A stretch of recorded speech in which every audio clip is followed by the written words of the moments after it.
Hey everybody, this is Kenny Cummins here. You are chilling with Kenny C right here on tmvcafe.com, bringing you entertainment to your ears. Now, joining me on the show, this is her second appearance on the show. She has released a couple of tracks this year. Her latest, getting her mathematician on, if you will, do the math, is available on all the platforms. She also got another song out called Lean In. That's also available on all the platforms as well. I am joined with Natalie Otto. She is back on the show. Hello. Hello, and thanks for having me back. Great to have you on. Thank you so much for spending this lovely last Saturday of the summer with me. Appreciate you. Of course. Yes, I'm happy to be here. I'm actually excited for fall. It's my favorite season, so I'm looking forward to saying goodbye to summer for a minute and welcoming fall and the fall temperatures. So let me just guess. Pumpkin spice, um, a little cold weather, hoodies, uh, you're cool. Football and sweaters, yeah, all of those things are my favorite. I will say I have not jumped on the pumpkin bandwagon as far as like all the flavorings of Oh, pumpkin, okay. I got you. but you know, I'm not a hater for those people that do love that stuff. So I just love the season. It's just, I don't know. I've talked to my parents actually about this before. I feel like you get that feeling of high school football games and going out and, watching your team play and, dressing up in warm sweaters. It's just that little nostalgic feeling. And I love that. Yeah. Yeah, absolutely. So since you mentioned football, lady, who your favorite teams, pro and college? Pro and college. Well, I would have to say I don't really watch college football, so I'm gonna cop out of that one. But I'm from Pennsylvania, so don't be a hater. My family is big into the Steelers, so I would say that's my football team. Okay, Steelers going Mhm. through a new era without Ben Roethlisberger. As Yeah, of right now, Mitchell Trubisky is the starting quarterback. I'm going to be a little bit biased sports. here, but I am rooting for that Kenny Pickett guy. It's just something about his first name. I was just gonna say that. I don't know. Maybe that's what it is. Yeah, so that's where the bias comes in. I'm That's okay. Yeah. really rooting for Kenny. Do you have a I favorite football team? College or Yeah. pro? Yeah. So I've been around a bit. I've moved around, but I mostly have lived in Ohio. Yeah. So as far as college, I do have the Ohio State. That's Fair my enough. collegiate team, Sure. and I'm born in Mississippi, which is close to Louisiana. So that's where my Saints fandom comes in. New Orleans Saints Nice. fan. Very nice. Yeah. Yeah. They gave me a little heartache last week, um, but but thank goodness the fourth quarter happened the way that it did, and the Falcons being well the Atlanta Falcons, but they suffer enough as it is. So let's just talk about your music, Miss Otto. Yeah. So you had got two songs out. We'll start off with "Lean In," Sure. which was your first release Mhm. of 2022. Talk about the story behind that particular track. Sure. So I actually took a pile of time off to kind of like rein things in because I feel like I was releasing quite a bit of music and I just wanted to really focus on like the songwriting piece and getting down to like what I wanted to write about. And so Lean In um, is kind of like a personal story, I guess you could say, about, just like letting go of inhibitions. I'm sure, my husband will tell you, like, I like to build up walls around myself just to like protect, my heart or whatever. And it's one of those things. It was one of those songs that was just like, you know what? When you're in love with someone, you should be able to just let go and to feel everything. And that's kind of what Lean In was about. So I released that one earlier this year. And then, as you had mentioned, do the math. That one kind of came from I have an accounting background, so it was kind of one of those, you know, let's pull in what you know about some math, you know, easy arithmetic. But it was also one of those sassy songs. I love writing sassy songs, and so that's where that one came from. It's not about anyone in particular. It was just a fun co-write. I've heard all sorts of songs from indie artists throughout this 15-year history of this show, but I've never heard of a sassy math song until now. Well, I'm glad to And be that first one. That's awesome. yeah, so that's very fascinating. And you say it's coming from your banking background, so very quite fitting. Hmm. So that's an incredible track as well. Oh, So thank you. I've been following your music since the previous interview we did, and you have released some wonderful music. Thanks, Kenny. I So appreciate that. I definitely enjoyed the music. So with those two songs out, you got maybe one or two more songs left to release, or what's next? I do actually have another one coming out, probably October. I haven't decided on a release date, but I'm shooting for October. And that one's called Sorry's Just a Word. Again, it's a more like intimate song about, you know, truly meaning an apology rather than just saying the words, like actions. I guess the cliche actions speak louder than words kind of was the facilitator of that one. And it was one of those songs where I just felt like I was tired of hearing the word sorry, sorry, sorry, sorry without like actually seeing change. So that's where that song came from. Yeah, I'm pretty sure we all have used that word one way or another. Yes. Um, I know I have. So yeah, I mean, whether it's a friendship or whether it's a relationship, um, mistakes are gonna happen. Of course. Things are gonna be said that definitely shouldn't be said. Now, yeah, it's one thing to own up to it and say, my bad, you know, things happen. But as you pointed out, you have to back up that particular word. Like Yes. it's literally just a word. You have to show how sincere you are behind that Exactly. apology. You have to put forth the work. So were you And peeking at some of my lyrics? I feel like you're saying some of those words verbatim of some of the context behind my lyrics. So you'll have to see how when that comes out, you know, you're right on there, Kenny. just, just for the record, people that's listening live or people are listening to this later, you know, I'm not in the studio with her.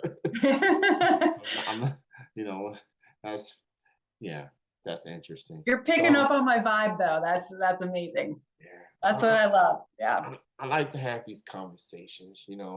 I'm not a songwriter or artist, but I definitely get a good feel for artists and storytelling and really talk about things that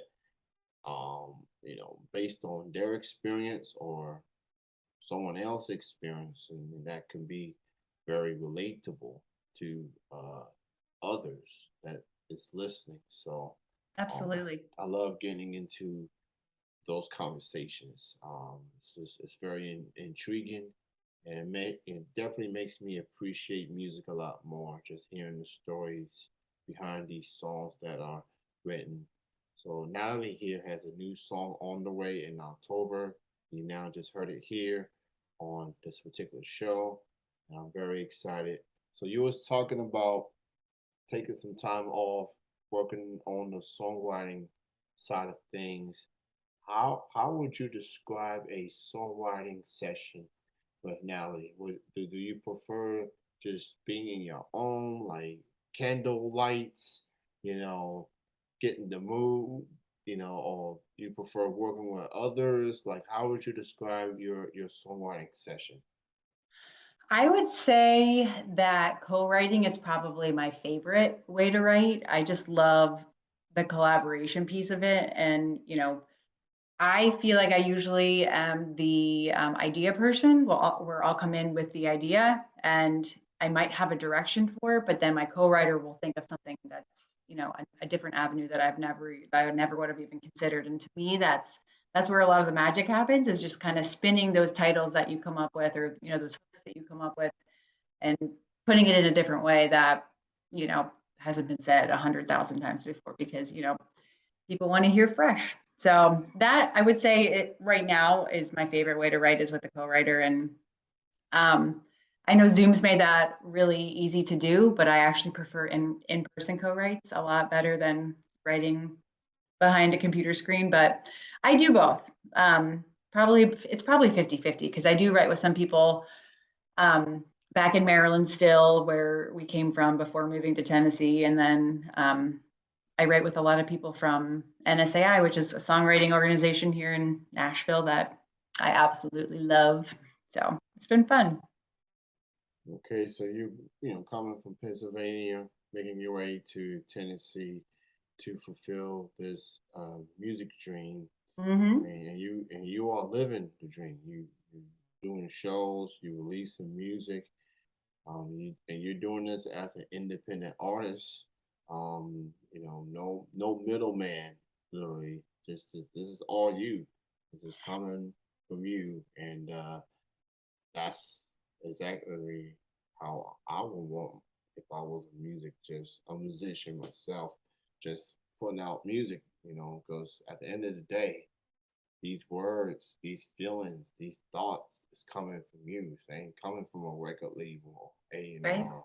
It's coming from the artist, the performer that has to be in front of these crowds and singing their hearts out, and getting emotional and catching these Yes, feelings. yes. And it Um, is an emotional thing for sure. I'll be the first to tell you, I am not a performer. I don't love being in front of people. And that's actually a goal that I had for myself this year, was to start doing more, songwriting rounds, because if you don't, no one's going to really hear your music. I mean, yes, you can stream it, but that's only a small population of people that hear it, because, you'll tell your friends and family and they'll be like, that's great. But until you really get it out there, um, you know, what's the point in writing, really? So that's been chiseling away at that goal, little by little, because I just don't love being in front of people. But and it's a very intimidating process, but we're getting there slowly. that's what it boils down to. You gotta make progress. It's cool, sometimes people handle things different than others. Um, but hey, you're trying. At least you can do is try, and That's right. so and that's what it boils down to. I'm so happy to have Natalie Otto here. Check out her songs, "Leave Me In" and "Do the Math." Both songs are available on all the platforms. And be on the lookout for the new song, "Sorry It's Just a Word," that's coming somewhere in October. So get ready to catch some more feelings. That's a feeling catching song right there. It Feeling. is, yeah. Yeah, so so with you being in the scene, doing shows and networking and co-writing, it definitely brings a lot of joy. You coming from Pennsylvania to Tennessee to fulfill this dream, and you being around like-minded artists and musicians, getting to network with and collaborate. Nashville, is music city, especially if you want to fulfill your dreams. I've known a lot of artists that's made that move to Nashville. That leap of faith. That's definitely the best way to describe it. So talk about just taking that leap of faith to Tennessee and what you've been able to do since that move and Sure. releasing songs. Talk about Yeah. Yeah, I'm happy to talk about that. And I think, as you pointed out, it definitely is a leap of faith, because Nashville is like the mecca of songwriters and amazing musicians, and so it's one of those things that kind of humbles you when you come to town. you have to put in the work. And for me, I've always been one of those people that if I'm not integrated in it, I know I'm going to fail because I have to be in it to do something with it. And a lot of that's not to say that you can't live elsewhere and be successful because there are people that do that. But for me personally, I knew that I had to be here to make those connections and to be able to go out to songwriting rounds and to watch people and to see, like, would you potentially have a connection with one of those people performing because maybe that could be your next co-write. So that was a huge reason for us to move down, to be down here in Nashville. But yeah, and I think it was a good move for sure because I've definitely increased my network of people. Had a ton of co-writes because of it, and it's just fun watching live music. Yeah. I like to describe myself as a live music addict at this point. I'm on social media. I live in Lexington, Kentucky currently. Oh, nice. I lived there for most of my life, and we have a talented scene locally. And I just want to bring awareness to it. Whether it's a platform like this, or I'm on Instagram posting stuff every day from shows that I've been to. And it's having support, man, is very important. Especially if you're an artist moving to a different town and you're trying to fulfill this possession as an artist, this passion. So I'm very happy to hear that you make the move here to Nashville, and you're getting to do what you want to do. Well, And thank you. um, Yeah, it's been great. it's so it's proof that it is possible. Hmm. You just have to have the courage to take that step and see where it leads you. Very Um, true. Yes. yeah. So lean in and do the math on her latest songs. And look out. Both of those are on the platforms already. So check her out on Natalie Otto. She's on the social medias. And that's OTTO. Sometimes and your last name definitely feels like a chat. If I ever go to a Natalie Otto show and I see you and after a song you perform, everybody's clapping. I'm just gonna be that one random person, be like, "Otto!" Like, It's an easy last name, that's for yeah, sure. yeah, very intriguing name. So Well, yeah, thank you. yes. So thank you so much, Natalie, for wanting to go the Zoom route with me. Appreciate Thank your you, time. Kenny, for having me. I, Um, I always enjoy chatting with you. You're so sweet. Thank you so much, and congrats to your Steelers um, on getting that win. That was definitely one of the most dramatic games of Week 1. Um, yeah, it was.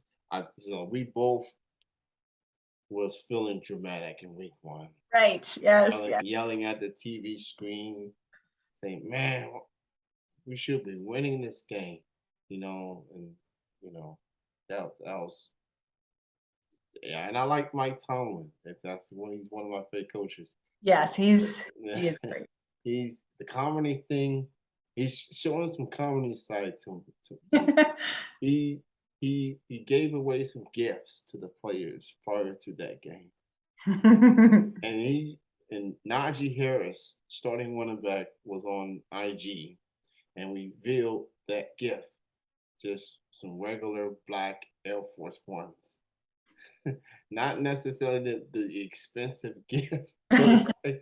Maybe that just showing his comedy side, but but I like Mike Tomlin. He's a stand-up guy, He is. Yes. and he doesn't take any nonsense. Hmm. So Hmm. props to Mike Tomlin. Thank you, Natalie, for your Thank time. you. Enjoy the rest of your weekend. Enjoy the rest of your weekend as well. You have a good night. You too. Take care. All right. Bye bye.